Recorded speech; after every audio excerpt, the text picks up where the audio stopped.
আর কত দূর? এই তো সামনে চলে আসছি। এই সামনে কত দূর? সামনে আমরা এখন 2টা বাড়ির পরে যাব, তারপর ডানে যাব, ডানে গিয়ে 5টা বাড়ি, তারপর বামে গিয়ে 2টা বাড়ির পর আমাদের বাড়ি। হ্যাঁ, হাজার হাজার বাড়ি পারানোর পরও তোমাদের বাড়ি শেষ হচ্ছে না কেন? আরে তারও তো ফোনটা বাজতেছে, দেখি কে ফোন দিল। এই দেখো আব্বা ফোন দিছে। হ্যালো আব্বা। কত দূর? এই তো আব্বা বাড়ির কাছাকাছি চলে আসছি, নাদিয়াদের বাড়ির কাছে। কি এত বড় সাহস! নাবিলাদের বাড়ির সামনে পর্যন্ত চলে আসছি। এক্ষুনি বাস স্ট্যান্ডে ফেরত যা। আব্বা এখনই বাস স্ট্যান্ডে ফেরত যাব? আমি আজম শেখ, আমার একটা প্রেস্টিজ আছে। আর শোন মা, তুই একটা খানদানি পরিবারের মেয়ে। জামাই বাবাজি প্রথমবারের মতো গ্রামের বাড়িতে আসছে। আমার লোক ওখানে আছে, তোদেরকে রিসিভ করবে। তোরা কেন হেঁটে হেঁটে চলে আসলি বল? আব্বা ভুল হয়ে গেছে, ক্ষমা করে দেন। না না, এই ভুলের কোনো ক্ষমা নাই। এক্ষুনি তুমি আর জামাই বাবাজি স্ট্যান্ডে যাবে। আমার লোক ওখানে আছে, গাড়ি নিয়ে অপেক্ষা করছে। যাও বলছি। ঠিক আছে আব্বা। চলো আবার বাস স্ট্যান্ডে ফেরত যাই। আব্বা বাস স্ট্যান্ডে ফেরত যেতে বলেছে, আমাদের আনার জন্য গাড়ি পাঠিয়েছে। ফেরত যাবো মানে? তুমি না বললা তোমাদের বাড়ির কাছাকাছি চলে আসছি, এখন আবার পিছনে যাবো, 3 কিলোমিটার পিছনে যেতে হবে। হ্যাঁ যেতে হবে, আব্বার নির্দেশ। আমাদের গ্রামে নতুন কোনো জামাই আসলে তাকে বাস স্ট্যান্ড থেকে রিসিভ করে নিয়ে আসা হয়। তুমি আব্বার সাথে কথা বলো। হ্যালো বাবা। এ জামাই, তুমি কোন পরিবারের মেয়ে জামাই তোমার ধারণা আছে? ড্যাং ড্যাং করে বাড়ির দিকে চলে আসতেছো। জলদি স্ট্যান্ডে ফেরত যাও, ওখানে গাড়ি আছে, আমার লোক তোমার জন্য অপেক্ষা করছে। তারা তোমাকে রিসিভ করে বাড়িতে নিয়ে আসবে। তোমার ধারণা নাই তুমি একটা খানদানি পরিবারের মেয়ের জামাই, ঠিক আছে? আর তুমি যদি আমার বাড়ি পর্যন্ত আসতে তাও তোমার আমি পাঠাতাম। জলদি স্ট্যান্ডে যাও। জি বাবা, জি বাবা। চলো পেছনে আসো।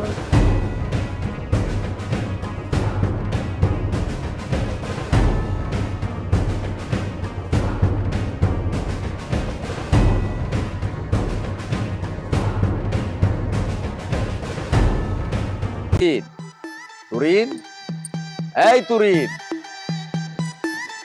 জি আব্বা কন। শোন মা, ঘটনা তো একটা ঘটায় ফেলাইছি। আব্বা সত্যি করে কন তো, নতুন করে আবার কি পেস্ট লাগাইছেন আপনি? আর ধরো, আমি পেঁচ লাগাইতে যাবো মুখে।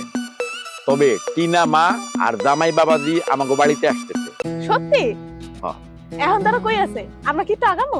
না না, কোনো দরকার নাই। ওরা বাড়ির অনেক কাছাকাছি চলে আসছে। আমি ফোনে জানাইলাম বাস স্ট্যান্ডে ফিরা দাও, ওখান থেকে আসতে হবে। বাড়ির কাছাকাছি চলে এসে আপনি আবার ফেরাই দিছেন? আরে মা, খানদান বলে একটা কথা আছে না? ওরা দুইজনে হাইটা ড্যাং ড্যাং করে বাড়িতে আসবে, মানুষে কি করবে? ওখানে আমার লোক গেছে, গাড়ি গেছে, আমার লোক ওদেরকে রিসিভ করবে, ওই গাড়িতে করে ওরা বাড়িতে আসবে। তাইলে তুই জোরটা থাই নাকি? হ আব্বা, একদিক তো আপনি ভালো কামই করছেন। এমনি আসলে খানদানিটা থাকতো না। যত যা কিছুই হোক আব্বা, বাড়ির খানদানিটা রক্ষা করা সবার আগে। আরে মা, আজকে যদি তোর মায়ের বাইসা থাকতো, নতুন জামাইরে দেখে কত খুশি হইতো কো। আব্বা এটা নিয়ে এখন মন খারাপ করেন না। আপনি শুধু এখন দোয়া করেন আম্মা যেই জায়গায় আছে যেন ভালো থাকে। ঠিক আছে মা, তুই তাহলে প্রস্তুতি নে, ওরা আসতেছে। হ্যাঁ, হ আমি সব গাড়িতে আসতেছে, যা।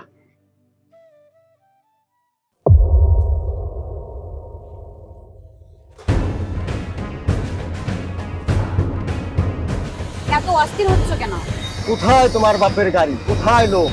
আমি কিন্তু খুবই টায়ার্ড, বেহুশ হয়ে পড়বো। কিন্তু বাড়ি পর্যন্ত গেলাম, এরপর 2.5 কিলোমিটার 3 কিলোমিটার পিছনে কেউ ব্যাক করায়, বাস স্ট্যান্ড থেকে তাকে রিসিভ করে নিতে হবে। আমি আর পারতেছি না। তুমি তো রাগ করতেছো কেন? আবামনি, ওই যে মজিদ ভাই চলে এসেছে, আব্বা মজিদ ভাইকে নিতে পাঠাইছে।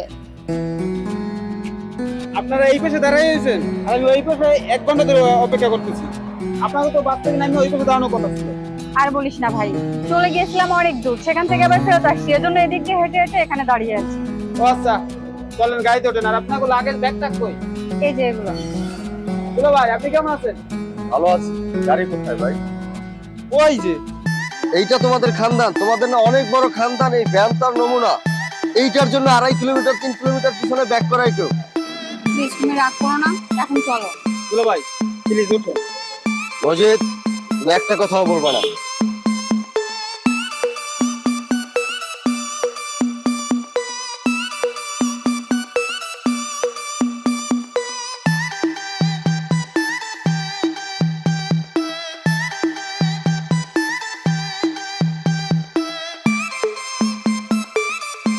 খালামুনি, খালুদান তো আস্তা একটা গরু জবাই করছে। পুকুর থেকে যেই পরিমাণ মাছ উঠেছে না, কয়দিন বইয়া খাইয়ে শেষ করবে না। আল্লাহই আস্তে জানে। চালাও। দুলা ভাই ভয় পায় নাচি আমি, মসজিদ আছে। দুলা ভাই ঢাকা শহর দেখতে কেমন? ঢাকা শহর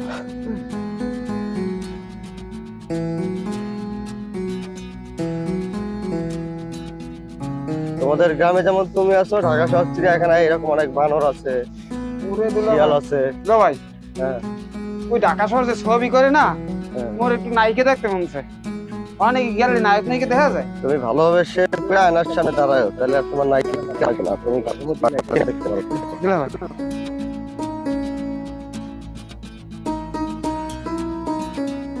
কিরে মা, সন্ধ্যা তো হয়ে এলো, এখনো তো দেখতেছি না।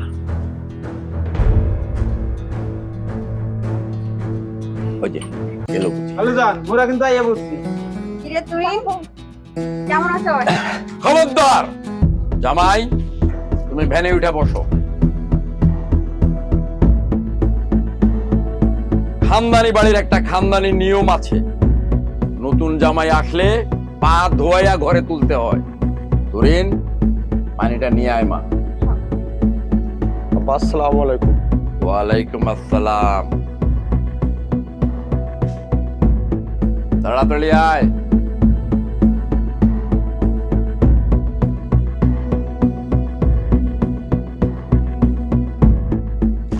এই কি করলা? এটা হইতেছে আমাদের বাড়ির নিয়ম, জামাই প্রথমবার আসলে পা ধুয়াই দিতে হয়। এই পাটা ধোয়া।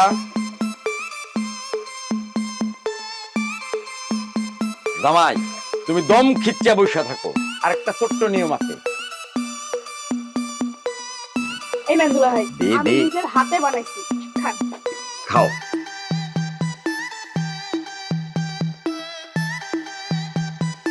ওকে দুলা ভাই কি হয়েছে? না ঠিক আছে, পথে খেলে অমঙ্গল হয়, পুরাটা খাইতে হবে। রোদ থেকে আসছি তো, ঠান্ডা হয়ে বাকিটা খাই। আসতো। এখনই তো শেষ করতে হবে, নিয়ম ভাঙলে অমঙ্গল হয় আপা। হ্যাঁ, আবার আসছে সন্ধ্যাবেলা, সারাদিন ঘুরাম। টিনা ভিতরে চলো। জামাই বাবা, আর একটা ছোট্ট নিয়ম আছে। আমি আর কোনো পর্ব মানি না, আসার সাথে সাথে জুতা মুজা সব ভিজাই দিচ্ছে। স্টেশন থেকে 40-45 মিনিট হাইটে বাড়ির কাছাকাছি আসছি, তারপর আবার ফিরে দিলেন, আবার 40-45 মিনিট সময় খরচ করে গেলাম। এরপর জানি আসলাম যেখানে দুপুরে আসার কথা, সেখানে সন্ধ্যা হয়েছে। এই তোমাদের বাড়িতে তুমি থাকো, আমি গেলাম। জামাই, আর একটা নিয়ম তোমার পালন করতেই হইব। আব্বা, আব্বা প্লিজ ওইটা নামান। আমি আমার আব্বা, আমার একমাত্র সন্তান, আমার আব্বা মারা গেছে, আমি মরে গেলাম, আম্মা এতিম হয়ে গেল। আব্বা আমি আর কোনোদিন আপনার কথার বাইরে যাবো না আব্বা। আর ঠিক আছে জামাই বাবা, আমি তোমারে মাফ করে দেব। আর ছোট্ট একটা খানদানি নিয়ম আছে, সেটা পালন করলেই তোমার আমি ছেড়ে দেবো। হ্যাঁ, এই তোরা দা গেট ধর। ভাই আসো। নাও, কাটো। ও আচ্ছা, আমাকে না, এটাকে কাটো। মা আয়, আয় তুই আয়। ভিতরে ভিতরে। তুই ভিতরে আসবি? আচ্ছা থাক।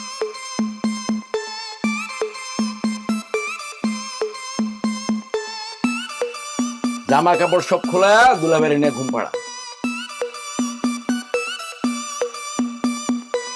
এই ব্যাগগুলা ঠিক মতো নামা।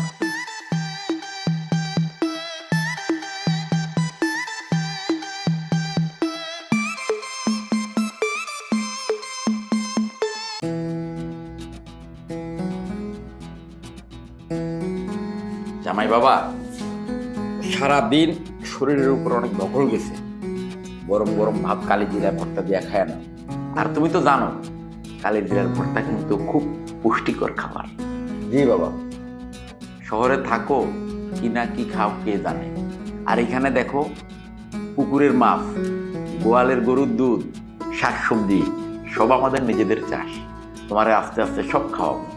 কৃপন বেটা, প্লেটে কালো জিরা ছাড়া কিছুই দেয় না, আবার বড় বড় লেকচার মারে। আরে জামাই লজ্জা পাইও না, খাও, পেট ভুরা খাও। কালি জিরা এইটাও আমাকে চাষিয়ে। আব্বা ও একটু কম খায়। মজিদ, মজিদকে কেন ডাকছেন? মজিদের সাথে জামাইরে কাজ করাবি, তাহলে ক্ষুধা বেশি লাগবো, খাইবো বেশি। বাবা আমার যথেষ্ট ক্ষুধা আছে, আমার মানে কিছু করা লাগবে না। বাবা খাও, ভালোভাবে খাও, আর তুই ওকে আর একটু ভোটটা দে। গেলাম, হ্যাঁ? আমার জীবনে আমি কখনো এতগুলো ভাত একবার খাই। কালো জিরা ভাত বলতে যে কিছু আছে দুনিয়াতে, ওইটা আমার জানা ছিল। এটা আসলে খুব মজার খাবার, তুমি হাত ধুচ্ছ কেন?